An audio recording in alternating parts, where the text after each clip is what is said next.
आपले एक नंबर. थोडस इथे उभे राहील बस टोपी घालायला पाहिजे का?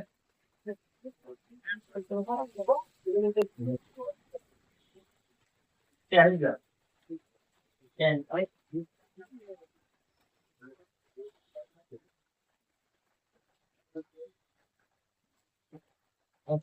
थँक्यू. परत येईल मी. पुढच्या महिन्यात नाही तर त्याच्या पुढच्या महिन्यात 2 महिने तर लागतील. मोबाईल नाही ना माझ्या करायला. वेळ तर झालाय. काय करू आता? टाईम तर झालाय. दळण पण झालं असं. दळणच घेऊन जातो. पाऊस पण उघडलाय. निघतो आता.